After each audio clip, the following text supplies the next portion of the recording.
Now concerning the things whereof ye wrote unto me, it is good for a man not to touch a woman. Nevertheless, to avoid fornication, let every man have his own wife, and let every woman have her own husband. Let the husband render unto the wife due benevolence, and likewise also the wife unto the husband. The wife hath not power of her own body, but the husband, and likewise also the husband hath not power of his own body, but the wife. Defraud ye not one the other, except it be with consent for a time, that ye may give yourselves to fasting and prayer, and come together again, that Satan tempt you not for your incontinency. But I speak this by permission, and not of commandment. For I would that all men were even as I myself, but every man hath his proper gift of God.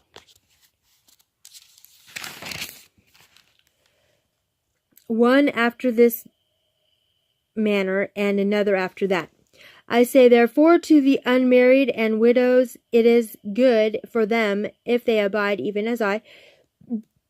But if they cannot contain, let them marry, for it is better to marry than to burn. And unto the married I command, yet not I, but the Lord, let not the wife depart from her husband. And if she depart, let her remain unmarried, or be reconciled to her husband. And let not the husband put away his wife. But to the rest speak I, not the Lord. If any brother hath a wife that believeth not, and she be pleased to dwell with him, let him not put her away. And the woman which hath an husband that believeth not, and if he be pleased to dwell with her, let her not leave him.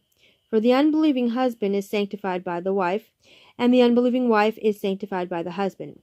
Else were your children unclean, but now are they holy.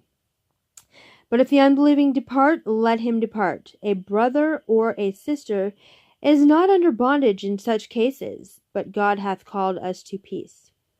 For what knowest thou, O wife, whether thou shalt save thy husband? Or how knowest thou, O man, whether thou shalt save thy wife?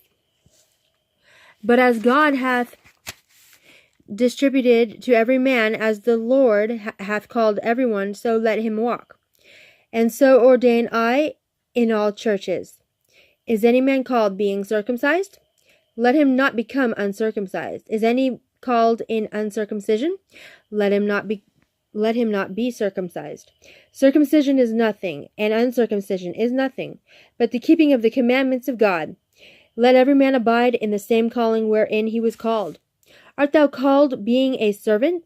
Care not for it, but if thou mayest be made free, use it rather. For he that is called in the Lord, being a servant, is the Lord's freeman. Likewise also he that is called, being free, is Christ's servant. Ye are bought with a price, but not ye the servants of men. Brethren, let every man wherein he is called, therein abide with God. Now concerning virgins, I have no commandment of the Lord.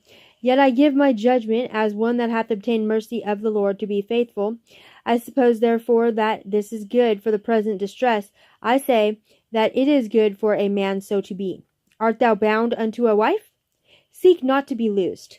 Art thou loosed from a wife? Seek not a wife. And if thou marry, thou hast not sinned, and if a virgin marry, she hath not sinned.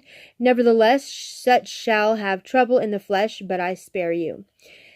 But this I say, brethren, the time is short. It remaineth that both they that have wives be as though they had none, and they that weep as though they wept not, and they that rejoice as though they rejoice not, and they that buy as though they possess not, and they that use this world as not abusing it, for the fashion of this world passeth away.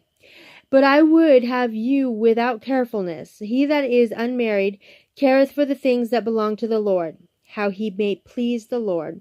But he that is married careth for the things that are of the world, how he may please his wife.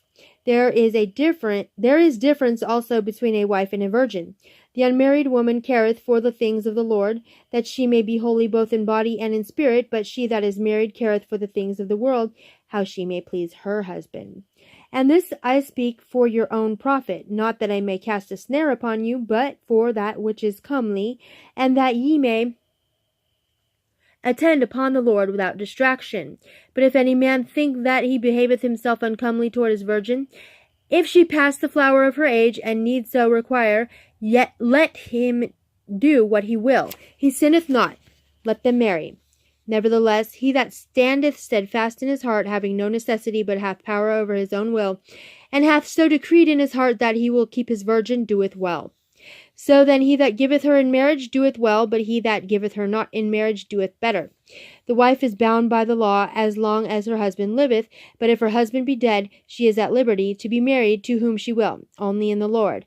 But she is happier if she so abide after my judgment, and I think also that I have the Spirit of God.